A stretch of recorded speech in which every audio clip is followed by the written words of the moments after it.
যারা নতুন ইলেকট্রিশিয়ান আছেন বা যারা নতুন বাড়ির ইলেকট্রিক কাজ করাবেন তাদের জন্য আজকের ভিডিওটি করছি।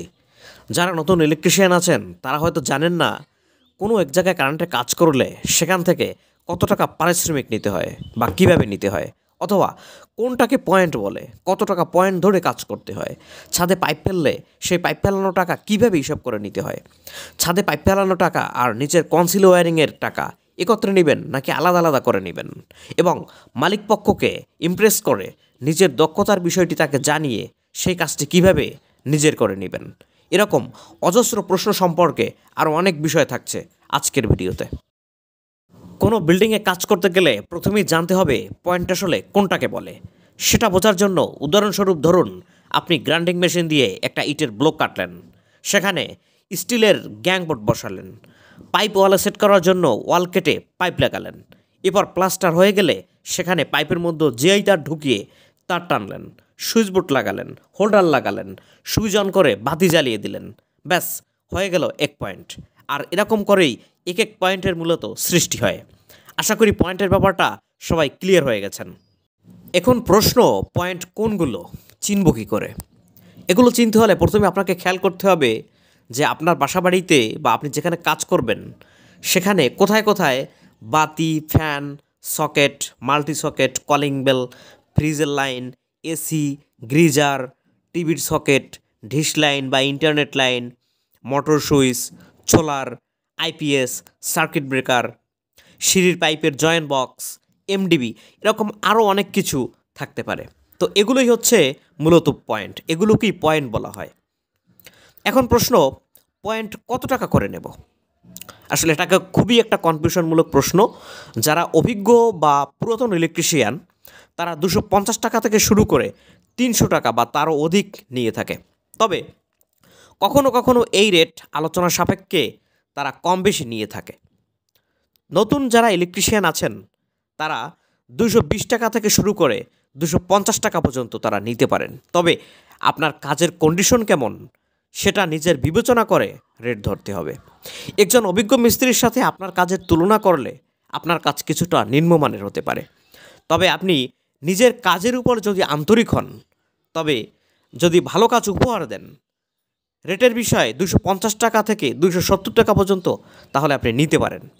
তবে একটা কথা মনে রাখবেন, আপনি যেহেতু নতুন, আপনাকে কেউ চিনে না, সেক্ষেত্রে 180 থেকে 200 টাকা বা 220 টাকা রেটেও চাইলে কাজ নিতে পারেন। এক্ষেত্রে একদিকে আপনি কম টাকায় কাজ নিয়ে পরিচিতি লাভ করলেন, অন্যদিকে আপনার কাজের অভিজ্ঞতাও বাড়ল। এক্ষেত্রে নিত্য নতুন কাজের অফারও আপনি পেতে পারেন এবং পরবর্তী সময়ে টাকার রেট চাইলে আপনি আস্তে আস্তে বাড়াতে পারেন। এবারের প্রশ্ন, ছাদে পাইপ ফেলানো টাকা কিভাবে হিসাব করে নেবেন? ছাদে পাইপ ফেলতে গেলে অবশ্যই আপনাকে আধুনিক কাজের অভিজ্ঞতা সম্পন্ন থাকতেই হবে। কেননা আজকাল বাড়ির মালিকরা উন্নত বিশ্বের ডিজাইন ফলো করে। তারা স্পটলাইটিং, ডেকোরেশন, এরকম আরও নিত্য নতুন ইলেকট্রিক কাজের জন্য অভিজ্ঞতা সম্পন্ন ইলেকট্রিক মিস্ত্রির খোঁজ করেন। ছাদে পাইপ ফেলতে গেলে একটা সহজ টেকনিকে টাকা হিসাব করে নেবেন। সেটা হলো, আপনি যে ছাদে কাজ করছেন সেই ছাদে কতটি পাইপ দিয়ে আপনি কাজ করেছেন সেটি মনে রাখবেন। আপনারা সবাই হয়তো জানেন একটি পাইপ সাধারণত 10 ফুট লম্বা হয়ে থাকে। পাইপের প্রতি ফুট 10 টাকা ধরে হিসাব করবেন। যেমন একটি পাইপ ছাদের কাজে ব্যবহার করলে আপনাকে 10 টাকা করে হিসাব করলে 100 টাকা দিতে হবে। এরকম হিসাব করে যতগুলো পাইপ হবে তার টাকা হিসাব করে নেবেন। তবে এক্ষেত্রে ফিট প্রতি 9 টাকা থেকে শুরু করে 13 থেকে 14 টাকা করে আপনি নিতে পারেন। তবে কাজের মান অনুসারে এটা অবশ্যই নেবেন। একটা প্রশ্ন সবার মনে কম বেশি ঘুরপাক খায়, সেটা হচ্ছে ছাদের পাইপ ফেলানো টাকা আর নিচের ওয়্যারিংয়ের করার যে টাকা সেটাকে আলাদা নেবেন নাকি একসাথে নেবেন? তবে এই প্রশ্নের উত্তরে আমার মতামত থাকবে, আপনি ছাদের টাকা আলাদা নেবেন আর কাজের পয়েন্টের টাকা বা কাজের যে টাকাটা সেটা আপনারা পয়েন্ট অনুসারে নেবেন। তবে এখানে প্রশ্ন থাকতে পারে যে ছাদে পাইপ ফেলানো টাকা আর নিজের কনসিল ওয়্যারিং কি ওই একই পয়েন্টের হিসাবের মধ্যে পড়ে?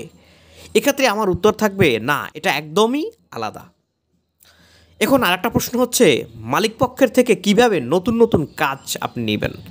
আপনি মালিক পক্ষের কাছে গেলেন, আপনি বললেন আমি কাজ পারি, আর সাথে সাথে যে আপনাকে কাজটা দিয়ে দিবে এর কোনো গ্যারান্টি নেই। এজন্য আপনাকে অবশ্যই একটু চালাক বা একটু বিচক্ষণতা থাকতে হবে। তো একটা কথা মনে রাখবেন, আপনাকে কাজ দেওয়ার আগে ওই বাড়ির মালিক আরও অনেক ইলেকট্রিশিয়ানদের ওই কাজটা কিন্তু দেখাবেন। অনেকে কী দেখাবেন, আপনি যে রেটে কাজ দিবেন বা আপনি যে রেটে তাকে অফার করবেন, যদি অন্য কোনো ইলেকট্রিশিয়ানের থেকে যদি বেশি হয় সেই রেট, তবে কাজটি আপনার হাতছাড়া হয়ে যেতে পারে। এক্ষেত্রে করণীয়, ওই কাজে কতজন আপনার হেল্পার দরকার হবে, কতজন হেল্পার দিয়ে কাজ করালে কতদিন কাজ লাগবে, নাস্তা ভাড়া মোট কত টাকা এই কাজে খরচ হবে, সেটা মাথায় নিয়ে একটা রেট বলবেন। লস হয় এমন কাজ কখনো আপনি নেবেন না। মনে রাখবেন, অন্য কেউই কিন্তু লস দিয়ে কাজ ধরতে চাইবে না। মালিকেরা অনেক সময় মিথ্যার প্রশ্রয় নিয়ে থাকে, তাদের প্রলোভনের ফাঁদে পা দিবেন না। তারা কম রেটে কাজ করে এমন ইলেকট্রিশিয়ানদের কথা আপনাকে হয়তো অবহিত করতে পারে। অনেক সময় বলে, ওই ইলেকট্রিশিয়ান তো 15,000 টাকা চাইছে, তবে তুমি কেন 25,000 টাকা চাইছো? এরকম কথা বলে আপনাকে কাজ দিতে তারা চাইবে। তাই এসব ব্যাপারে অবশ্যই সর্বদা সচেতন থাকবেন। আর একটা প্রশ্ন আপনাদের মনে সবসময় ঘোরপাক খেতে পারে, এগুলো হচ্ছে অতিরিক্ত প্রশ্ন, সেগুলো আমি বলে রাখছি।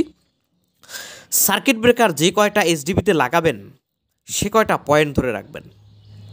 সিঁড়ির পাইপের জয়েন্ট বক্সে যতগুলো পাইপ থাকবে নিচে অথবা উপরে, সেই কয়টা পয়েন্ট ধরে নেবেন।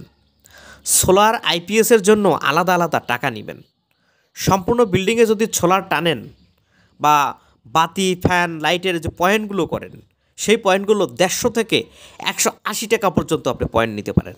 তবে আরও একটু বেশিও নেওয়া যায়, তবে সেটা আপনি বুঝে শুনে মালিকপক্ষ কেমন সেটা বিবেচনা করে আপনাকে নিতে হবে। প্যানেল প্লাস কন্ট্রোলার লাগানোর জন্য মজুরি আলাদা নিতে হবে।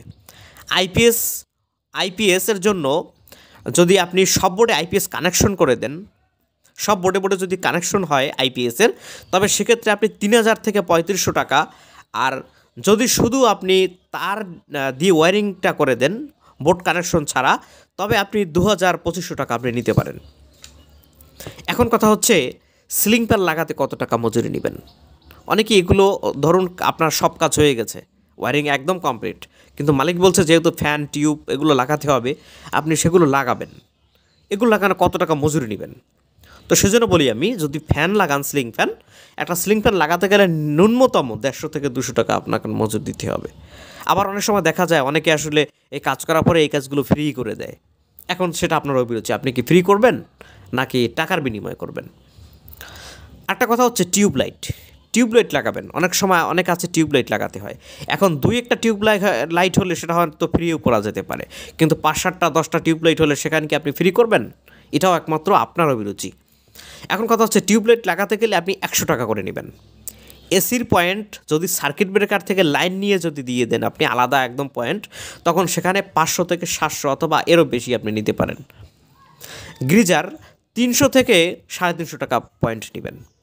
ফ্রিজ, যদি ফ্রিজের পয়েন্ট একদম সার্কিট ব্রেকার থেকে আলাদা পয়েন্ট হয়, তবে সেক্ষেত্রেও আপনি 250 থেকে 300 অথবা তারও অধিক নিতে পারেন। আমি প্রথমেই বলে রাখছি, এসব পয়েন্ট কিন্তু আপনি মালিকের উপরে বিবেচনা করে নেবেন, আপনার মালিক কেমন। যদি ফ্রি হয় তবে অবশ্যই তাকে সম্পূর্ণ ব্যাপারটা বুঝিয়ে বলে তারপরে আপনি তার কাছ থেকে এই রেটটা আদায় করবেন। নিচের মিটার লাগানো মজুরি কিন্তু আপনি 100 টাকা করে নেবেন। মিটার বোর্ড লাগানো মজুরি। এমডিবি যদি সম্পূর্ণ কমপ্লিট কাজ করেন, যদি একদম কমপ্লিট করে দেন, তবে 2,000 টাকা থেকে 7,000 কিংবা 10,000 টাকা পর্যন্ত এখানে রেট আসতে পারে। তবে আমার কথাটা শুনে অনেকে হয়তো অবাক হয়ে যেতে পারেন, এমডিবি বলতে কোন টাকা বুঝছেন, আমি আসলে আপনারা কতটুকু বোঝেন বা জানি না। এমডিবি বলতে বোঝায় নিচের যে একদম সার্কুলেশন। আপনার বিল্ডিংয়ে মেইন যে কারেন্টের যে বোর্ডগুলো হয়, মিটারগুলো, সেখান থেকে মেইন লাইনগুলো এসে প্রত্যেক ফ্লোরে ডিস্ট্রিবিউশন হয়ে যায় মেইন লাইনগুলো। ওখানে যদি আপনি 3 ফেজের কাজ করেন, 3 ফেজ কাজের জন্য রেট আমি এর পরবর্তীতে আমি দিয়ে দিব, আপনারা দেখে নেবেন। এমডিবি যদি মোটামুটি কানেকশন করেন, সেখানে আপনি 2,000 টাকা থেকে শুরু করে 7,000 টাকা পর্যন্ত আমি একটা রেট দিয়ে দিলাম, আপনারা এর ভিতরে নেবেন। তো আশা করি আজকের ভিডিওটি দেখার পরে আমার মনে হয় না কারো মনে কোনো প্রশ্ন থাকার কথা। যদি থাকে তবে অবশ্যই কমেন্ট করে আপনার মতামত তুলে ধরবেন। ভিডিওটি বানাতে গিয়ে যদি কোনো তথ্য ভুল হয়ে থাকে তবে অবশ্যই ক্ষমা সুন্দর দৃষ্টিতে দেখবেন। আর আমার চ্যানেলটি সাবস্ক্রাইব করবেন, বন্ধুদের সাথে ভিডিওটি শেয়ার করবেন। ধন্যবাদ সবাইকে, ভালো থাকবেন।